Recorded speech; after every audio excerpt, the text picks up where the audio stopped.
저는 30대 중반의 여자입니다. 제 인생에서 정말 평생 씻을 수 없을 만큼 치욕적인 일을 당해버려서 그 일을 제보하고자 사연을 보내게 되었습니다. 마음 같아선 그 인간들 실명이랑 얼굴 사진 그리고 사는 곳까지 싹 다 공개해버리고 싶지만 망할 한국법 때문에 그러지 못하는 게 너무나 분하고 한탄스럽고 억울하네요. 그저 행복한 가정을 이루고 살고 싶었을 뿐인데 결혼이 제 인생을 이렇게 수렁으로 떨어뜨릴 줄은 몰랐습니다. 동갑내기의 남편과는 2년 연애를 하고 지금으로부터 약 3년 전에 결혼했어요. 결혼하기 전부터 우리가 생활에 안정이 될 때까지는 아이를 갖지 않고 맞벌이만 하자고 서로 동의를 한 상태로 한 결혼이었기에 당장 자녀 계획은 없었습니다. 사실 저희 둘 다 사회생활한 지 얼마 지나지 않은 시점에 한 결혼이었기에 서로 모아둔 돈이 별로 없었어요. 일단 남편이 결혼 전부터 살고 있던 작은 오피스텔에서 시작했고 그곳에서 계약 기간이 끝나는 1년 정도를 살고 난 후에 전세 대출을 받아서 24평 아파트로 들어갔습니다.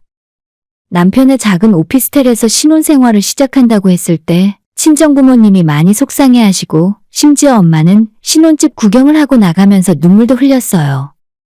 하지만 저희 둘은 미래에 대해 자신이 있었고 정말 열심히 일하고 알뜰하게 돈을 모아서 1년 만에 어느 정도 목돈을 만들 수도 있었습니다. 부족한 돈은 대출을 좀 받긴 했지만 그래도 아파트로 이사를 가니 좋더라고요. 이제야 신혼생활을 즐기는 것 같았고 매달 내던 월세를 안 내고 사니까 이제부터 금방 돈을 모으고 집을 살 수 있을 것만 같았습니다. 한때는 2년 전세 끝날 때까지 둘이서 바짝 모으면 그래도 대출을 좀 끼더라도 내 집을 살 수 있지 않을까 하는 단꿈을 꾸기도 했었습니다. 아무튼 남편과 저는 최소 전세 2년 동안은 아이를 낳지 않고 최대한 많이 모아보기로 뜻을 모으고 정말 열심히 살았습니다. 이번 일이 있기 전까지는 남편과의 사이가 아주 좋았어요.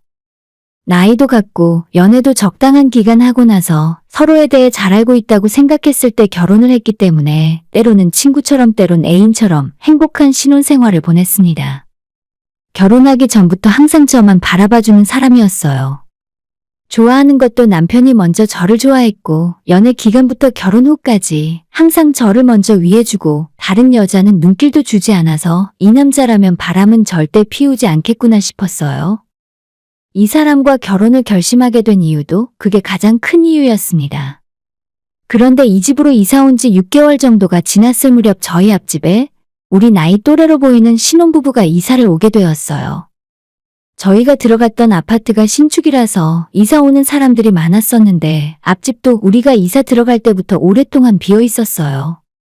그러다가 드디어 이웃 주민이 생기게 되었습니다. 비슷한 또래의 신혼부부라 왠지 동질감도 생기고 좋더라고요. 요즘 이사할 때 떡 같은 거 잘 안 돌리는데 이사 온 첫날에 부부가 저희 집에 찾아와 낮에 자기 집이 이사하느라 시끄러웠을 텐데 여러모로 미안하고 앞으로 잘 부탁한다면서 롤케이크를 선물로 주고 갔어요. 뜻밖의 선물을 받고 저는 너무 기분이 좋았습니다. 이웃 부부에 대한 첫인상도 완전 호감 그 자체였죠.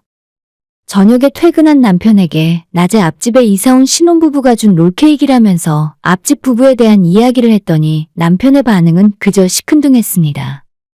제가 나이도 비슷하고 친하게 지내면 좋겠다고 하자. 요즘 세상에 워낙 무서운 사람이 많잖아. 당신도 그냥 적당히 마주치면 인사나 하면서 지내.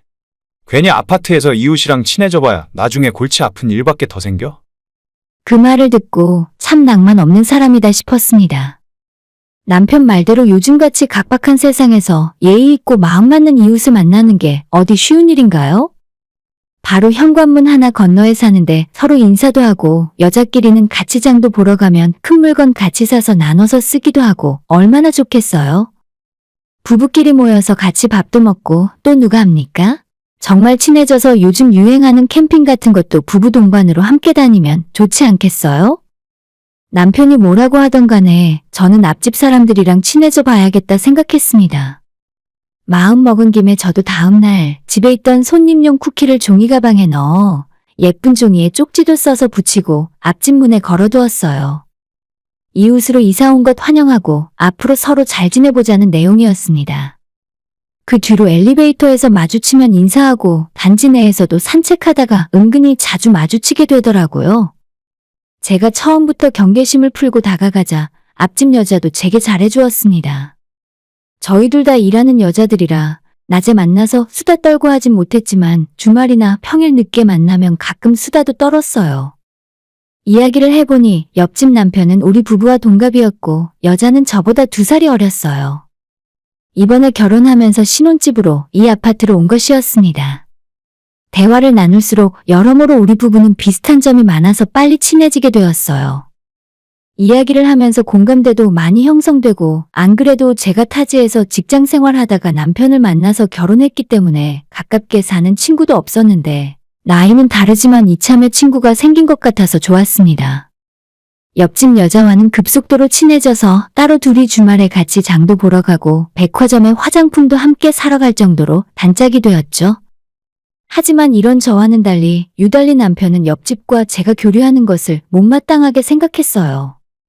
부부끼리 모여서 넷이 밥 한 번 먹었으면 좋겠다는 얘기를 참 많이 했는데 그때마다 남편은 자긴 절대 가고 싶지 않으니까 전 그런 자리 만들고 싶으면 저만 가라고 했었습니다. 평소에 낯을 많이 가리는 성격도 아닌 사람이 갑자기 그러니까 이상했습니다.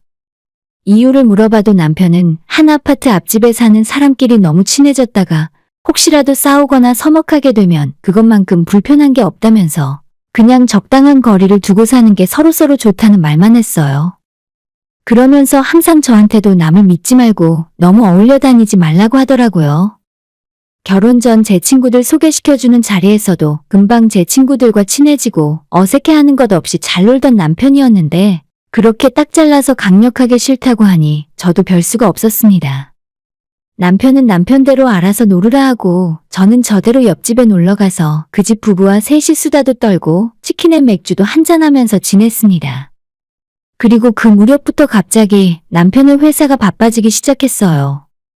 원래부터 바쁜 회사였지만 그래도 최소한 주말은 지켜주는 곳이었는데 업무가 너무 밀렸다고 하면서 격주로 토요일도 출근하고 언제든 회사에서 연락을 받으면 주말에도 갑자기 출근하는 날이 있었고 평소에 야근도 너무 많아졌어요. 미안해. 우리 회사 요즘 비상인 거 알잖아. 말은 자율적으로 알아서 하라고 하는데 그런 게 더 무서운 거 알지? 망할 회사가 그렇게나 일을 많이 시키면서도 월급은 오르지 않는 게 신기했습니다. 남편은 회사가 요즘 어려워서 어쩔 수 없다고 하는데 그래도 제 생각에는 사람을 이 정도로 들들 볶고 일을 더 시키면서 돈이라도 더 줘야 하는 거 아닌가 화가 나더라고요. 마음 같아서는 노동부에 확 찔러버리고 싶지만 그러지도 못하고 스트레스만 받았네요. 남편이 없는 날 앞집 여자와 놀아야겠다는 생각으로 연락을 하면 공교롭게도 그날마다 친정에 무슨 집안 행사가 있다던가 친구 모임이나 동창회가 있다던가 하면서 항상 집에 없었어요. 그때라도 어느 정도 눈치는 채고 있었어야 했는데 제가 둔에 빠진 곰이고 상상력이 너무 빈곤한 것이 죄라면 큰 죄입니다. 어느 날에는 남편이 주말 1박 2일로 워크숍을 간다고 해서 앞집 여자에게 연락을 하면 자기도 친정 내려갔다고 하고 어떤 날은 또 남편이 야근하고 새벽이나 되어야 들어온다고 하길래 앞집 여자에 연락해보면 친구 집에 놀러가서 오늘은 집에 안 들어온다고 하는 식으로 뭔가 저랑 안 맞더라고요. 앞집의 남편은 건설회사를 다니고 있었는데 이래저래 지방에 출장이 잦은 것 같고 평소에 얼굴 보기가 힘들었어요. 예전보다는 남편과 보낼 수 있는 시간이 줄어들었지만 줄어든 만큼 저와 함께 있을 때는 예전보다도 더 제게 잘해주었습니다. 만일 남편이 저한테 소홀해지는 느낌이 들었다면 저도 남편에게 서운함을 느꼈을 텐데 항상 늦게 오더라도 전화해주고 멀리 출장을 갔다 오는 날에는 선물이나 꽃을 항상 사왔어요. 함께 보내는 휴일이 되면 이전보다 훨씬 더 즐겁게 보내고 데이트를 하는 날도 늘어났습니다. 물론 예전에도 사이가 좋았지만 남편이 바빠지게 된 이후로는 오히려 더 저와 함께하는 시간을 충실하게 보내는 것 같아서 나쁘지 않았어요. 저는 이렇게 부부관계가 깊어지고 사랑도 점점 커져가는 거라고 생각했습니다. 그러던 어느 날 남편이 부서 회식을 한다고 했던 날이었어요. 평소에 술을 많이 마시지 않는 남편은 예전부터 회식 자리를 많이 힘들어했고 그날은 위에 부장부터 전무까지 싹 다 참석을 했기 때문에 도무지 자기가 중간에 빠져나올 수 없는 상황이라며 어쩔 수 없이 끝까지 자리를 지켜야 한다고 하더라고요. 저도 그날은 걱정된 마음에 늦게라도 남편이 들어오기만을 기다리고 있었습니다. 여차하면 연락받고 운전해서 남편을 데리러 나가야겠다 생각하고 있었어요. 초저녁부터 시작된 회식은 밤늦게까지 계속되었고 남편은 2차로 자리를 옮겼다는 문자를 마지막으로 연락이 없었어요. 몇 시간째 제 카톡도 확인하지 않아서 너무 걱정되어 전화도 해봤지만 받지 않더라고요. 술도 잘 못 먹는 사람이 정신을 잃고 무슨 사고라도 치는 건 아닐까 걱정된 마음에 잠도 한숨 이루지 못하고 새벽까지 뜬 눈으로 있었습니다. 거실에서 눈에 들어오지도 않는 TV를 보며 소파에 누워 있었는데 새벽 1시 반쯤 되어 집 앞 엘리베이터가 멈추는 소리가 들렸어요. 남편인가 싶어서 귀를 쫑긋하고 있었는데 저희 집이 아니라 앞집 번호키를 누르는 소리에 앞집 남자가 웬일로 이 시간에 집에 들어왔나 생각하고 다시 누워 있었습니다. 약간의 시간이 지나 복도에서 남녀가 옥신각신하는 시끄러운 소리가 들리길래 밖에 나가보니 앞집 문이 열려 있고 제 남편은 앞집으로 들어가려고 하고 있더라고요. 잠옷 차림의 앞집 여자가 나와서 제 남편에게 정신 좀 차려보라고 하고 있었고요. 이게 무슨 일인가 싶었지만 남편이 술김에 앞집을 저희 집으로 착각하고 들어가려고 한 것 같아서 미안하다 사과를 하고 남편을 데려왔습니다. 남편은 완전 파김치에 술이 떡이 되어 몸도 제대로 가누지 못했어요. 저보다 덩치가 훨씬 큰 남편을 어떻게 할 방법이 없어서 대충 겉옷만 벗기고 침대에 던지듯이 눕혀놨습니다. 대체 얼마나 마셨길래 집도 구별 못하고 이렇게 진상을 부리고 있나. 술도 못 마시는 사람인데 하는 생각이 들었어요. 그래도 저렇게 떡이 되어도 집에는 잘 찾아온 게 용했습니다. 술 냄새 나는 남편을 안방에 눕혀놓고 다시 거실에 나와 소파에 누워있다 보니 문득 생각나는 게 있었어요. 아까 분명 남편이 앞집 도어키 비밀번호를 누르는 소리를 들었는데 비밀번호 틀렸을 때 나는 소리가 아니라 제대로 문이 열리는 소리였거든요. 한 번에 제대로 번호를 누르고 문을 열었던 것 같았어요.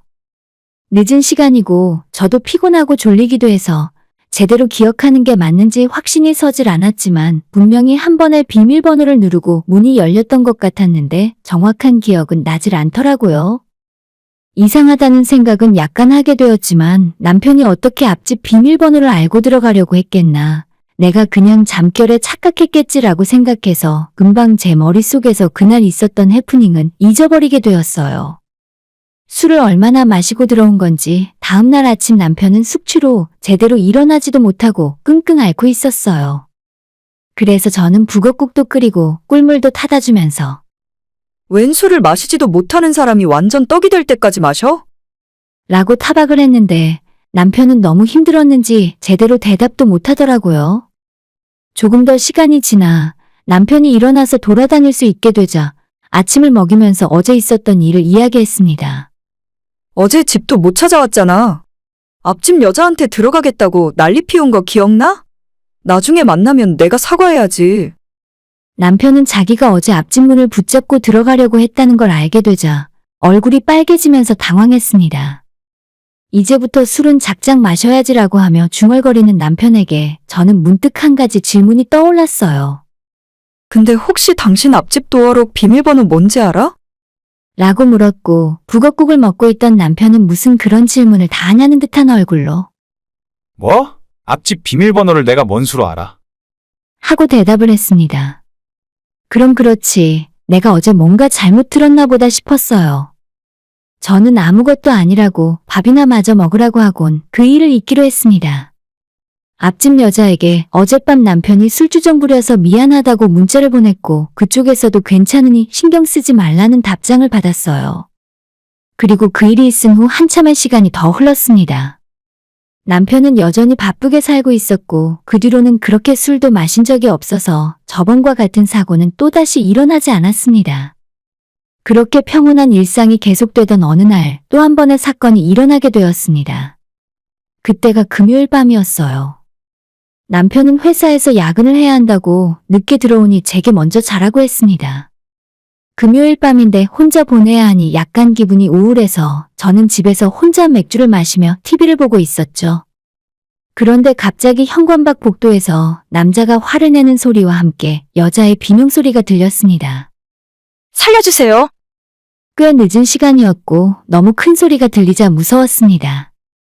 저는 겁에 질려 어쩔 줄을 모르고 경찰에 신고를 해야 하나 어떻게 대처를 할지 고민하다가 일단 인터폰으로 밖에 무슨 일이 난 건지 현관에 카메라를 켜서 확인을 먼저 하게 되었죠.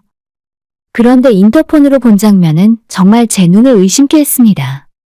한 남자가 시퍼런 칼을 들고 서 있었고 그 앞에는 잠옷만 입은 남녀 2명이 우리 집 앞 복도에 서 있었어요. 저는 깜짝 놀라 핸드폰으로 경찰에 신고를 하면서 대체 무슨 일이 일어나고 있는 건지 계속 보고 있었는데 혼란 상태에서 진정이 되고 정신을 조금 차리고 보니 러닝바람에 복도에 나와 있는 남자가 제 남편인 것 같았습니다. 순간 상황이 이해가 안 되고 이게 대체 무슨 일인가 싶어 현관문을 열고 나갔어요. 우리 집 현관문이 열린 순간 복도에 있던 남편과 저는 눈이 마주쳤고 남편은 재빠르게 문이 열린 저희 집으로 뛰어들어와 문을 닫아버렸어요. 그제서야 밖에서 칼을 든 괴한이 저희 집 문을 발로 차며 소리를 질렀고 저는 남편에게 이게 무슨 일이냐고 설명을 하라고 했습니다. 잠옷 차림의 남편은 얼굴이 벌개진 채 아무런 대답도 하지 못하고 그대로 안방으로 들어가서 주섬주섬 옷을 꺼내 입더라고요. 이윽고 경찰이 도착하고 현관문 밖에 있는 남자도 진정이 되는 것 같아서 저도 집 밖으로 나갔습니다. 밖에는 잠옷만 입고 있는 앞집 여자가 있었고 칼을 든 괴한은 바로 다름 아닌 앞집 남편이었어요. 저는 그제서야 이 모든 상황이 한 번에 머릿속에서 정리가 되기 시작하더라고요. 이유가 어찌되었건 칼을 들고 한밤중에 난동을 부렸으니 앞집 남자는 경찰서로 연행이 되었고 저는 남편에게 어떻게 된 일인지 하나부터 10까지 설명을 하라고 소리를 질렀습니다. 남편은 제게 아무런 말을 하지 못하고 미안하다는 말만 하더라고요. 답답한 마음에 집을 뛰쳐나가 앞집 문을 두드리면서 2년 전년 찾으며 나오라고 소리를 질렀지만 앞집 여자 역시도 저와는 할 이야기가 없다면서 문도 열어주지 않았어요. 결국 제가 사건의 내막을 듣게 된 것은 그날이 아닌 다음날 경찰 조사를 받고 귀가했던 앞집 남자에게서였습니다. 앞집 남자는 소란을 피워 미안하다고 제게 사과를 하면서 그간 있었던 일에 대해 하나하나 이야기해 주었어요. 남편과 앞집 여자는 이미 진작에 알고 있는 사이였습니다. 심지어 저와 처음 만나기 전부터 두 사람은 알던 사이였어요. 말은 그냥 대학 선후배 사이고 이 집에서 우연하게 다시 만났다고 하는데 그걸 누가 믿겠습니까? 최소 저와 결혼 생활을 하면서 여러 번 그 여자를 만나고 있었고 아마도 연애하는 기간에도 그 여자와 따로 만남을 가졌던 것으로 예상됩니다. 우리 부부에 이어서 앞집 부부도 결혼을 하게 되자 제 남편이 먼저 이 아파트로 이사와서 함께 살자고 했었나 봐요. 정확히 언제부터 두 사람이 그런 관계였는지는 알 수 없으나 상당히 오래전부터 부적절한 관계를 이어나가고 있었고 서로서로 상대방 배우자를 속여가며 가장 가까운 곳에서 더러운 짓을 저지르고 있었습니다. 뭔가 이상한 낌새를 먼저 눈치챈 앞집 남자가 그동안 증거를 잡기 위해서 자기 아내의 행동을 지켜보고 있었고 집에 아내 모르게 설치해둔 몰래 카메라로 두 사람의 불륜행각을 지켜보다가 현장을 덮쳤습니다. 카메라로 확인하기 전까지는 불륜 상대가 앞집 남자인 줄 몰랐었다고 해요. 정말 막장 드라마도 이런 막장 드라마가 없죠. 이미 두 사람은 이 아파트로 이사 오기 훨씬 전부터 알고 지냈었고 서로의 배우자를 완전히 기만한 채로 철저하게 자기들이 바람 피우기 좋은 환경을 만들어놨던 거예요. 저는 모든 상황을 알게 되고 나자 밀려오는 분노로 치를 떨었어요. 사건의 전말을 듣고 집으로 쳐들어가 남편에게 당장 집에서 나가라고 했습니다. 더러운 인간과 말도 섞기 싫었고 어떠한 변명도 듣고 싶지 않았어요. 남편은 뭐라 해명을 하려 했지만 제가 미친 듯이 화를 내고 손에 잡히는 대로 남편에게 집어던지고 때리기 시작했습니다. 한참 맞다가 결국 포기하고는 짐을 싸서 집을 나가더라고요. 앞집 여자와 만나서 따로 살림을 차리던 말던 제가 알 바가 아니었습니다. 친정과 시어머니께 전화해서 남편이 불륜을 저질러 이혼한다고 말씀드렸어요. 당연히 친정부모님은 뭐 그딴 쓰레기 같은 자식이 다 있냐며 펄펄 뛰셨고 아이의 친정아빠는 남편을 잡으면 그날이 제삿날이라고 하셨어요. 완전히 뒤집어진 저희 집에 비해 시부모에게 남편 바람 때문에 이혼하겠다고 말을 했더니 당장 집으로 쫓아오시더군요. 자기 아들은 어떻게든 정신 차리게 만들 테니까 이혼은 제발 하지 말아달라면서요. 안 그래도 그 여자랑 몇 년 전에 결혼하겠다고 해서 집안이 반대하고 완전 뒤집어진 적이 있었답니다. 정말 알면 알수록 소름 돋고 새로운 사실들이 나와서 이제는 재미있더라고요. 시댁에서 뭐라고 하던 말던 남편과는 바로 이혼 소송 걸어서 위자료 받고 나서 끝냈고 당연히 앞집 사는 상간녀한테도 똑같이 소송을 걸었습니다. 마찬가지로 앞집 남자 역시도 자기 아내와 이혼 협의 중이고 저희 남편에게는 상간으로 소송을 걸었고요. 이런 인간과 아이를 낳고 평생을 함께 하려 했다니 제가 너무 한심하네요. 얼굴 마주치기 싫어서 바로 살던 집 내놓고 다른 곳으로 이사를 한 상태긴 한데 앞집 남자와는 소송 문제 때문에 지금도 가끔 연락을 하고 있어요. 서로 간에 최선을 다해서 그 쓰레기 같은 노년들에게 끝까지 죗값을 치르게 해줄 생각입니다. 남편은 다니던 회사와 자기 주변 친구들에게 전부 소문이 났고 그 여자 역시도 주변에 다 소문이 나서 둘 다 회사도 그만두고 외출도 못한 채 집에 틀어박혀 있는 걸로 알아요.